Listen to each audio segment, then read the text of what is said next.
So the Lord appeared to me in a dream and told me that I needed to do this last Christmas tidbit in front of my Christmas tree.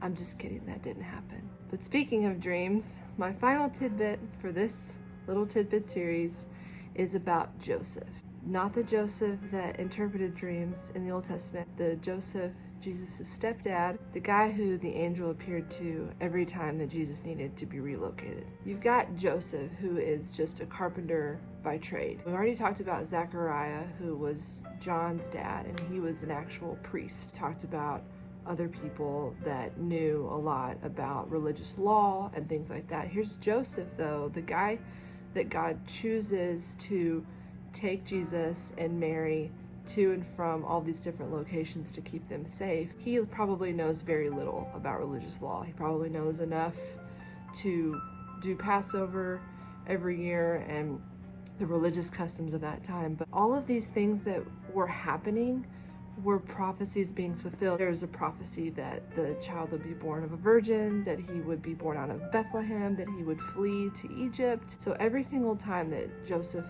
leaves someplace to go to somewhere else, an angel of the Lord appears to him in a dream. It's really great that Joseph was such a good sleeper. I mean, if he was like an insomniac, who knows like what would have happened.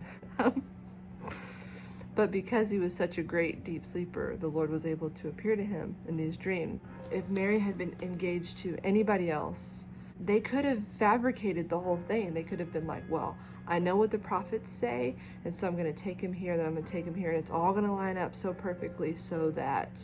But Joseph didn't know. He was following the Lord every step of the way, and I think there's something to that. I think that, the only real thing that you need to know in order to be a part of God's magnificent plan is that he is trustworthy and he is someone to follow. So that is my final tidbit. Thank you all for watching. Whoever's been watching, this has been really fun and I've learned so much, and I hope you've learned things. I hope that your Advent season is blessed and that God draws you more near to him each and every day.